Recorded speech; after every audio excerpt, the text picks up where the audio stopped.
Appreciate that, Mike. Yeah, so I'll touch on it a little bit in this, but I'm in Reading at the moment, working with the John Majewski Academy and the Reading Rockets.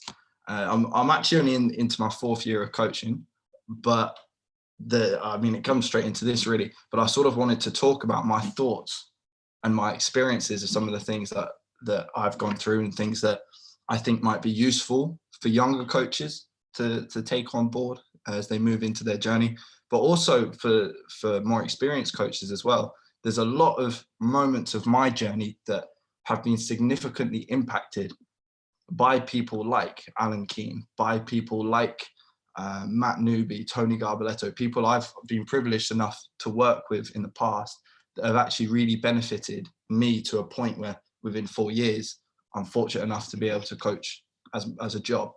So I thought if I share sort of some of the experiences I've had, hopefully that'll be of use. But like you touched on, and a couple of the coaches mentioned this on your last call, I think it's so important before we share information to have a bit of a context and a bit of understanding. And I think like me and Menelik were talking about this last time, just talking in general to build a connection first before we get into a topic was something that we both valued quite highly. And I remember Mike McKay saying the same. So I thought best thing to do is give you a bit of background so that everything that follows will hopefully have a useful context. So like I said, I started off in Worcester. I did my level 2 coaching, a British qualification, when I was an academy player in Exeter. And then I went to Worcester to study sports coaching science, especially because they're linked to a professional basketball team, the Worcester Wolves, which meant I got to team manage and get used to an environment that is elite, and sort of watch coaches such as Paul James, Matt Newby, Tony Garbaletto, who were just 3 of the 4 coaches that I had the pleasure to work for during my time in Worcester. I was also fortunate enough to be able to coach a variety of different teams in Worcester. So I did some coaching with some of the development teams that would have a few friendlies that I'd organised, go and do some small tournaments, some local tournaments, and play games in different areas. And then I was also fortunate enough to work my way up to coaching tier 1A Bucks, which is sort of the lower end of performance for a British university, which was good experience for me because it meant I had to be taking the things I learned from working with a professional basketball team, from learning in my lectures, from learning on some of my other experiences, because it was now at a point where I had to be developing players, because not only was it important that our program was improving, but it was important for the players that they were improving, because some of these guys are chasing opportunities in the BBL team or are chasing opportunities to move into basketball after playing at university. Within the 3 years, when I was 18, I started working with Basketball Wales.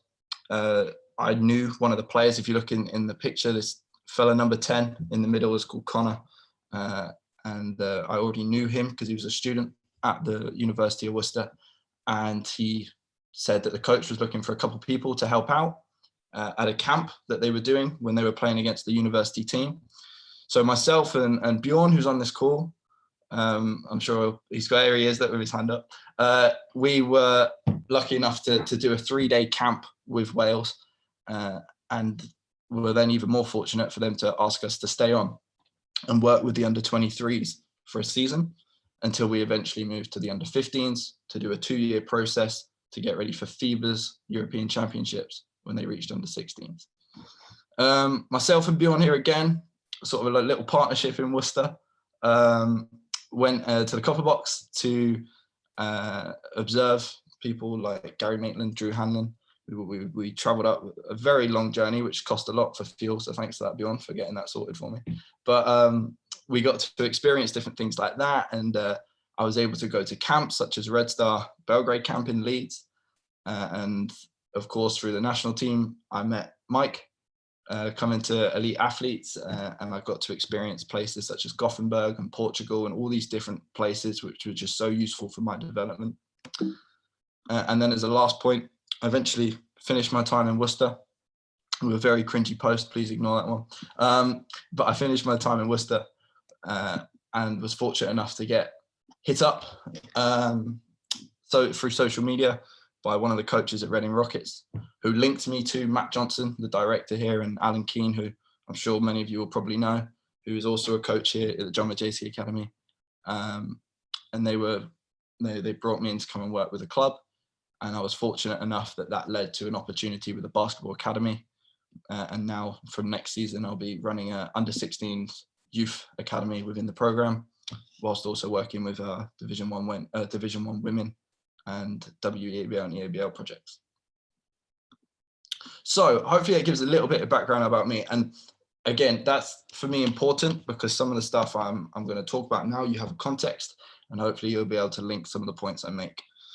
My aim is not to say this is right and this is wrong. I just want to provoke some thoughts, just give you my opinions and my experiences in a few different areas.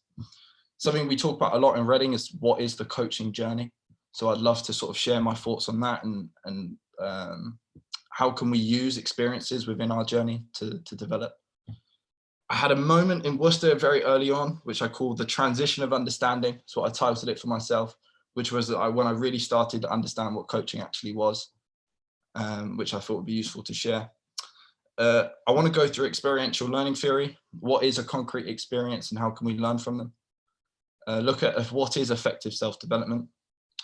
A little nickname I've given the Twitter trap, which is just talking about social media and online learning, some of the things that I've found to be quite useful and things to maybe be conscious of. And then how can we be effective learners, sharers, and be as strong as a community as we can to be able to learn from each other. So as a first point, just the coaching journey, I think the first thing that's important for us is we have to have our own thoughts on this. What are we actually trying to achieve as a coach?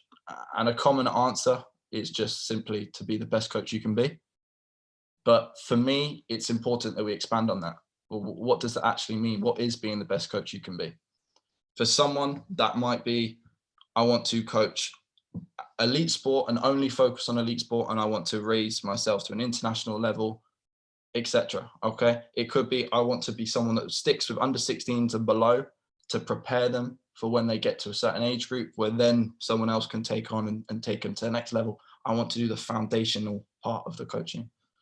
For me, I want to be able to have an impact on every type of player that I coach.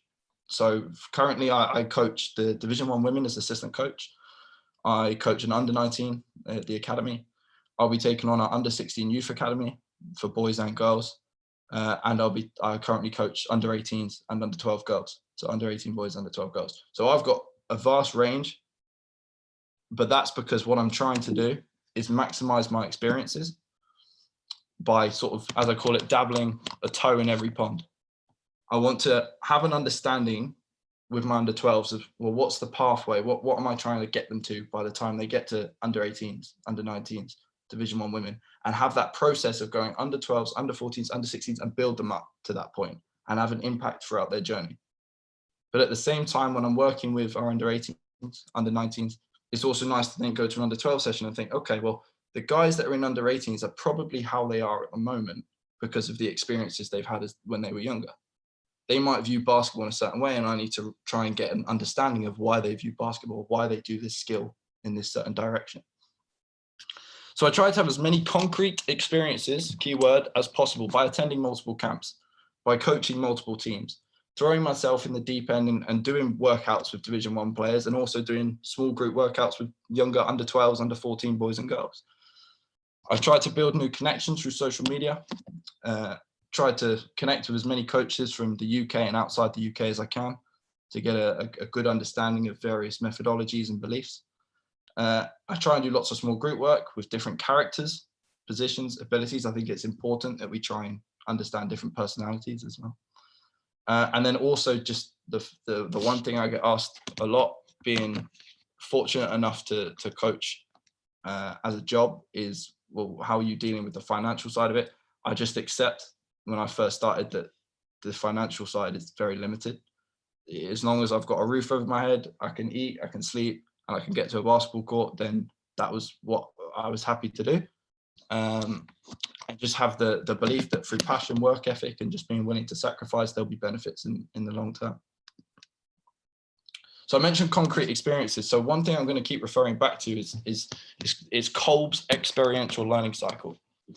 The idea that you have an experience and then you then go through a process of reflecting on that experience, action planning based on your reflections, and then experimenting with the different things that you've come up with as a solution. So for example, at the start, I talked about my role with the Worcester Wolves, my university experiences, my work with Wales and at different camps. Within those are lots of different concrete experiences. That might be a way a player reacted to a comment I made. That might be one player flourishing in a drill and one getting frustrated and trying to understand why one happened compared to the other. We can then go through a process of reflecting on that. That might be rewatching a video, listening to you miking yourself up, comparing with, maybe I'll get in touch with Mike and say, hey, Mike, here's a video of me coaching. Can we discuss this? Here's a topic I've come across. Can we discuss this? Together, we'll come up with separate action plans, and then I can go and experience whatever I've come up with as a solution to create a new concrete experience that I can reflect on. So it's a full, never-ending cycle. Well, how do we maximize the possibility of obtaining these experiences? For me, get yourself in as many different environments as possible. Engage with as many different people, that's players, that's coaches, that's stakeholders. Try and get as involved with as many different people and understand their points of view. And then just be really proactive about observing, trying to understand what's in front of you, asking plenty of questions, and then most importantly, trying it out and giving it a go yourself. For example, some of the things I've had, I got to observe Paul James, Ty Shaw, Tony Garbaletto, Matt Newby, and now most recently Alan Keane. Those are all concrete experiences, but if I just go away from those and don't try and do anything with those experiences, then they're almost nullified. I need to be taking a note. I need to be making a voice recording. I need to be coming up with my reflections so that I can then think, right, what have I taken from this that I can put into my own coaching? One of the first things they made us do when I went to Worcester as a university, as part of our module, was we had to create a LinkedIn and Twitter account.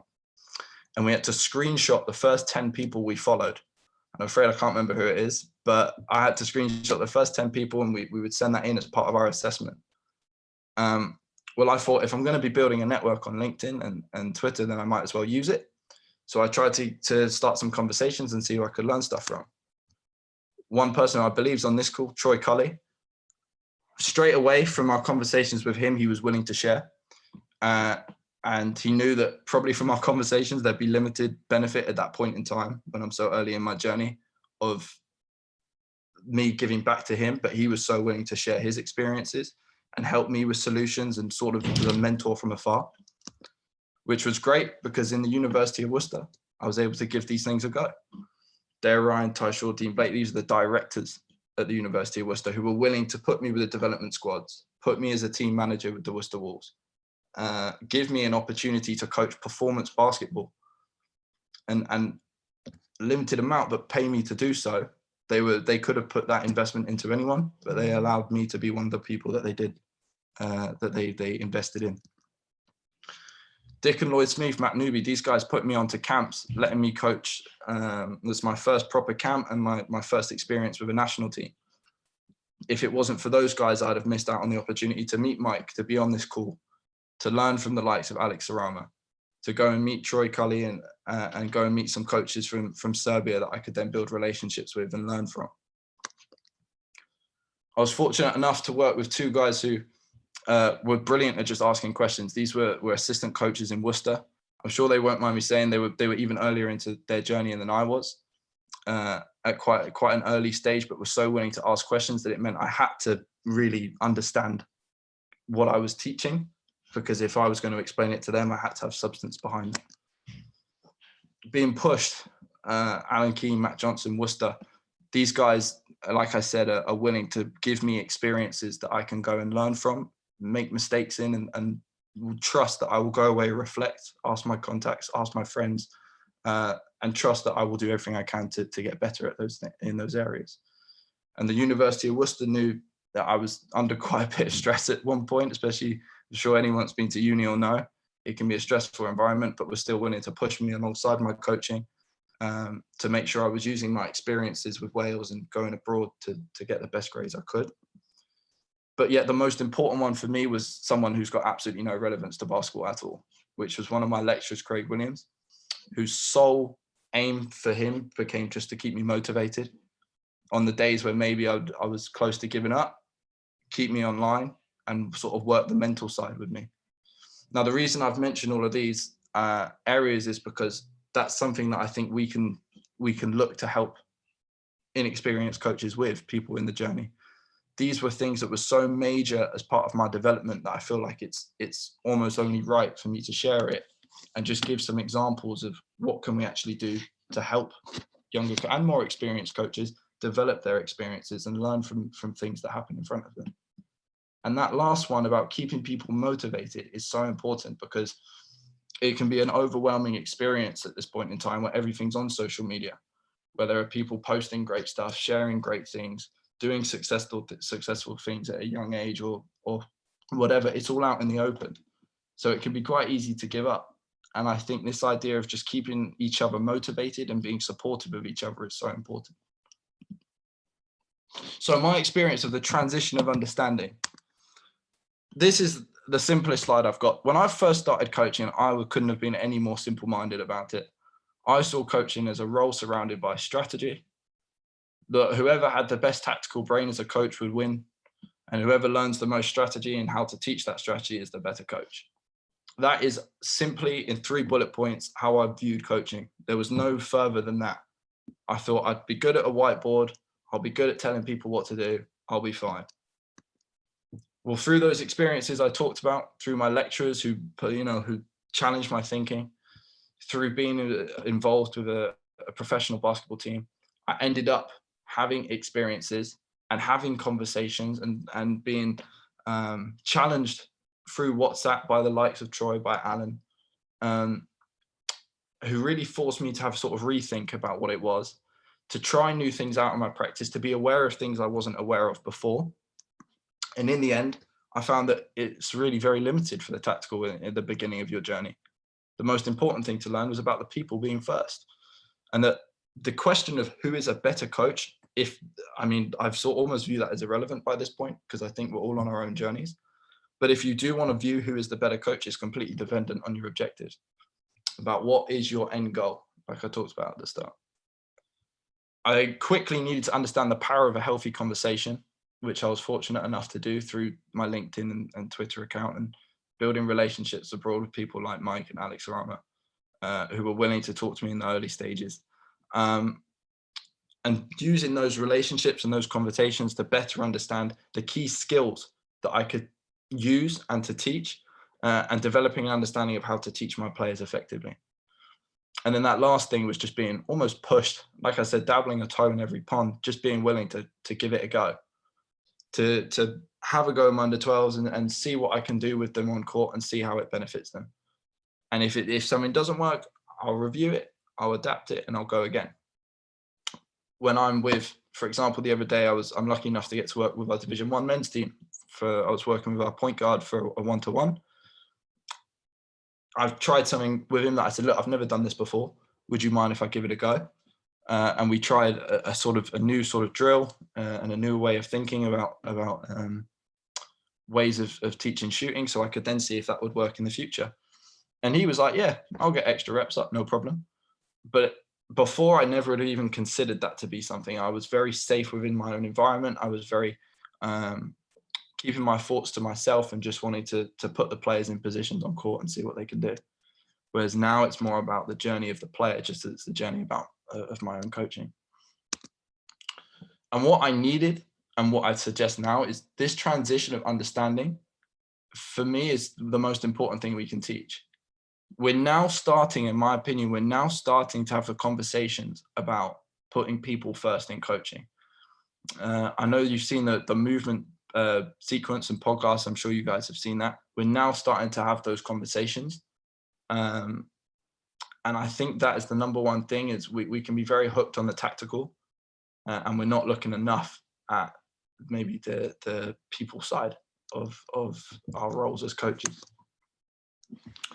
Next point is just your self-development. So for me, I've sort of put them in a list of how I think we view coaching. We look at the tactical, the technical, and then to a lesser extent, the physical and the psychological. Now that is 4 areas, and this is something that the guys in Reading asked me to do, was they gave me a template for a coaching house, and they basically said, fill it and tell yourself about who you are. And of course, the first thing I fell to was, well, I'm going to do the technical and the tactical, because they're 2 things that as a coach, I should be aware of. Maybe guys from an S&C background have a bit more understanding on the physical. And I think a lot of the time we neglect almost the psychological. We assume we know more than we do. And I've learned a lot recently from some of the guys in this call about that topic. But these 4 areas are ones that we sort of see as the bulk of coaching. And one thing I've had my eyes open to in the last year or so is actually the questions of, well, who am I? Why do I coach? What am I teaching? Rather than just a content, but what am I teaching? And then why am I teaching it? Is it to benefit me? Is it to benefit the players? Or is it simply because I like it? And then how am I teaching it? And I think that who, why, and how, those 3, so I call this the basement and the roof, I think are probably the most important parts of this coaching house. Because it's difficult to go away and teach technical, tactical if you don't know how you're doing it, or your reasons for coaching in the first place. If I don't understand what motivates me, what I can use within myself to motivate the players in front of me, it's then very difficult to nail the how I'm teaching, which makes it difficult to do the what. Ordering versus filtering. So this is something that I thought, okay, well, how do I think now versus how did I used to think? Well, I used to be a very step 1, step 2, step 3 kind of guy. Today, I'm going to look at pick and roll offense, and I'm going to find sets that I would think would be good for my team based on getting this guy in this position, for example. And to be completely honest, I didn't have a clue about what I was looking at. I was just finding nice clips of basketball or listening to some cheesy video on YouTube, and then trying to implement that into my practice plans. Whereas now I try and learn through the natural conversations and through joining things like this, where I can listen, observe, or try out things, and then ask myself, okay, has that experience helped me identify more about myself, whether that's who I am as a person or why I'm coaching? Has that helped me work out a little bit more about how I'm coaching? And if that is something I can use, do I know why I would use it? Do I know how that will benefit me or how that will benefit the people that I'm teaching in that moment? This conversation actually led to a quote that I don't actually know if, and I realized he said, but he mentioned the phrase, what we learn and what we see is knowledge dependent. And I sort of wanted to tear that down a little bit because I think it's a great quote. And I thought, well, how would I structure this? So similarly to that experiential learning theory, the number 1 is the experience, the observing, the listening, the giving it a go, and just engaging with what's in front of you. Your digesting and unpicking of that thing that you've seen is then that exploring phase. So I need to make sure I'm properly understanding it. I want to make sure I'm understanding the details and not just looking at the pretty picture, but actually breaking that picture down and seeing the small fragments that have made it up. I'll then go ahead and ask some questions in that explore phase, reach out to coaching friends, ask players what they think, maybe send a video or review a video of myself. I'll then try and explain it to a group. So if I've learned something, I like to share it, because most likely someone will come back and say, it's interesting you said that because I found this, or it's interesting you said that because I would disagree with this, which then sort of lets us debate and lets us really confirm our thinking. And then the thing that I think really secures all that learning as new knowledge is then applying it, giving it a go and seeing, okay, on my next engagement, what have I learned from this? And I've tried to explain it best I can at the bottom, but this new knowledge would mean that the next time you observe, you can digest and unpick things you didn't have the capability to see before. Now that you've developed this next layer of knowledge, you can now sort of, next time you're in there, you can see it in action rather than just be aware that that was something that was happening. By seeing it, you can then challenge it further and think, okay, well, what else have I missed? What's the next layer of learning and knowledge that I can get out of this experience? My little fancy phrase, the Twitter trap. So just the last little bit. I think we talk so much about social media now, especially in lockdown. It's something we're referring to a lot in the UK, and from some of the coaches I spoke to, I know that's the same for you abroad. But what are the benefits and what are the things to be aware of in online learning? I think the main benefits are using it for the right reasons, which is, well, let's connect. We had a really awesome call. Every now and again, there's a few of us that Diogo, Bjorn, I know that Adam's on here as well. We just have a little catch up. There's 3 or 4 of us, and we just catch up and have a little chat about whatever we've come across. And well, recently we invited some of the guys on here. Mike was on here, Paul Keller, I could see, was on there. And every now and again, we just invite guys in and we just see what we can pick up from them. Guys that are more experienced or maybe have different thoughts or view coaching a little bit differently. Well, those connections, on the most part, came from social media, asking questions, interacting and engaging. I think it's important that if we're going to build a platform online, that it creates opportunities for sharing and learning, and that we allow ourselves to develop new relationships by being the confident one to say, hi, how are you? I think it's important that we're willing to be challenged on what we put out there, but we also feel comfortable to challenge those that put out their own thoughts, because ultimately all we're going to be doing is securing that learning, like we just talked about. One of the best things, it lets us learn from what I call the unreachable. I remember having a great conversation with Dave Love about shooting. There were some theories that I wasn't too sure of. So I sent him a message on Twitter, and we ended up having a little conversation about some of his thoughts, and it really helped me confirm some of my thinking and get rid of some of the things I wasn't so keen on. I also think it's great. We get to find things like podcasts, clinics, and interesting threads. Most important thing for there, I think, is having the ability to filter and being able to listen to what's relevant to us in that point in time and what's relevant to us in our development, and sort of removing the extras that maybe aren't so beneficial to us at this point in time. And then new really interesting and educating topics are now being discussed. Like I talked about, there are conversations. Mike, I know, was passionate about this the other day. We were having a conversation about it. The call with Simon Turner, talking about the who are we and why are we that way. Well, that's something that I think can actually help us with our coaching a little bit, and it's something that I think in that coaching house would be able to help me find a few little nuggets that would help me understand why I actually coach the way I do. Well, now the trap. Well, I think it's so easy on Twitter to fall in love with the sets that we see on there, to want to share the clips because they look good. And I think it's quite easy for us to move away from our house and coaching in its purest form. Ultimately, as coaches, I'm assuming the high majority of us are there because we want to make players better, or we want to help players achieve. Well, sometimes I found myself before looking at clips and enjoying clips and sharing and saving them, and then thinking, okay, but what I've just shared hasn't benefited my ability to get the players to become better, which I think is something that's important now. And again, working with under 12s, Division 1, under 19s, I'm sort of thinking, okay, on their development pathway, I don't need to be learning about Horns and Iverson sets. What I do need to be thinking is, how can I improve this person, and what can I do in my coaching to help them along their journey? And of course, the tactical development, the technical development is so important in that as well, because I'm not saying we just want to make them good people. We, of course, do also want to make sure they're getting better at basketball.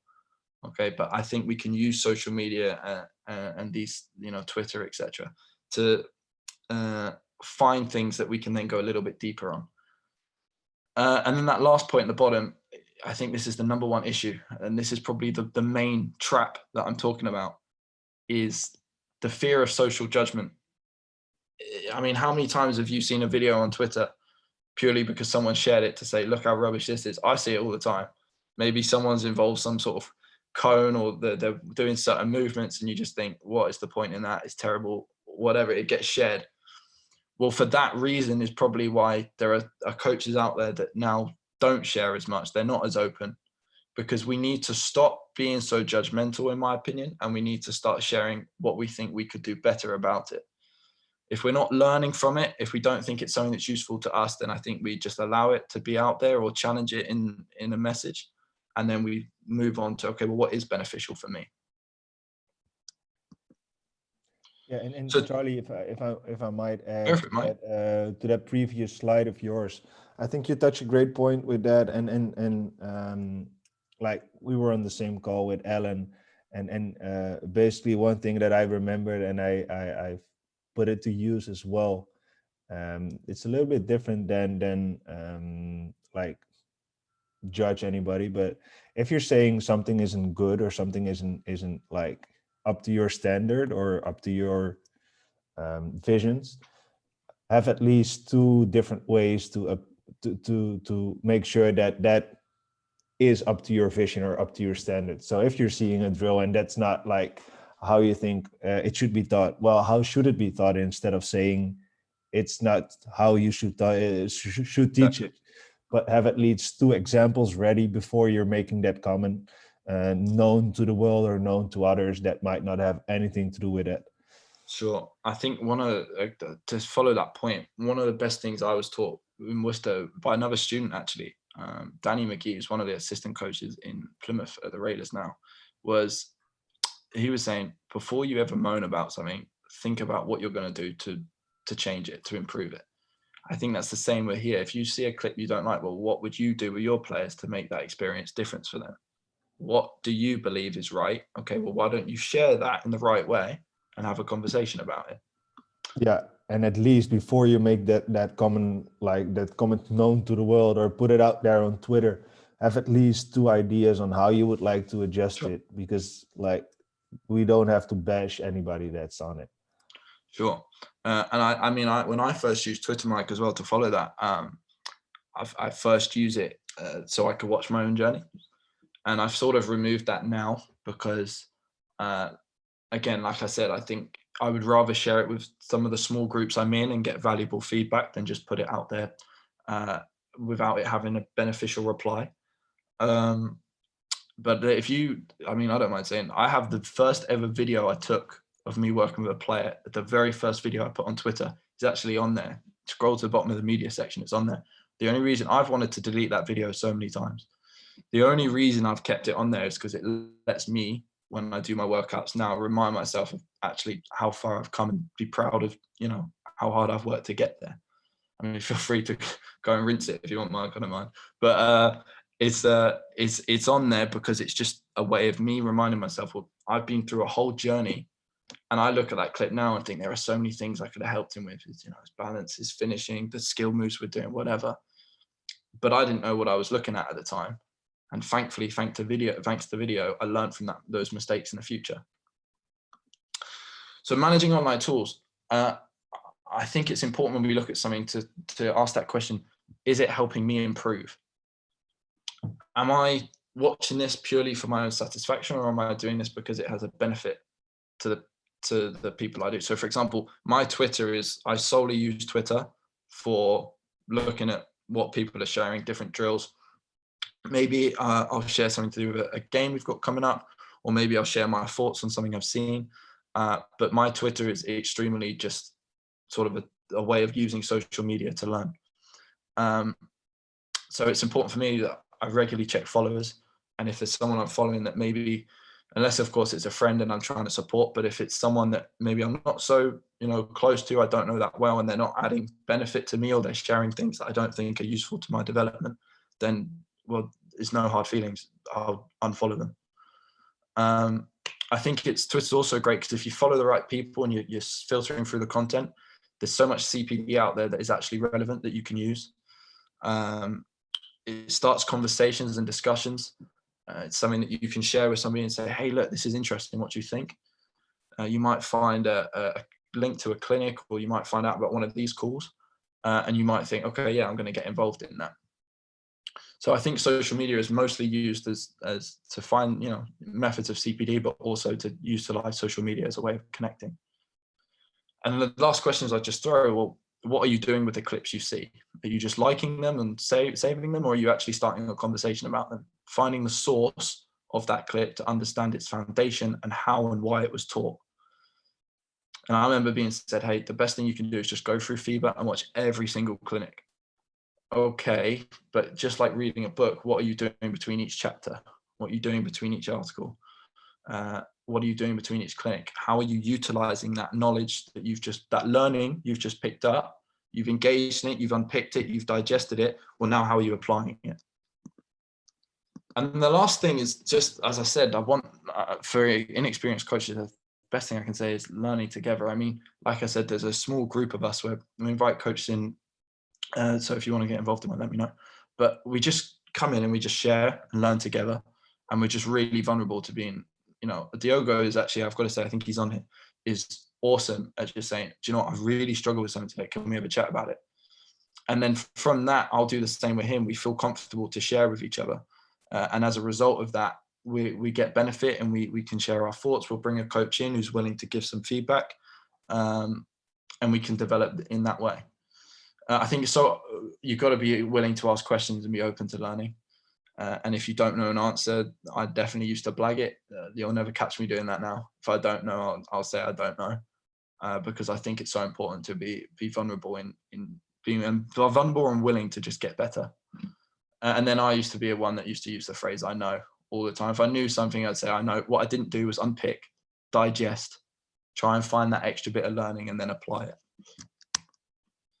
For the guys here, one of the best things, I've been fortunate enough to work with some really fantastic coaches, Alan Keane, Tony Garbler. These guys were incredible for me to learn from.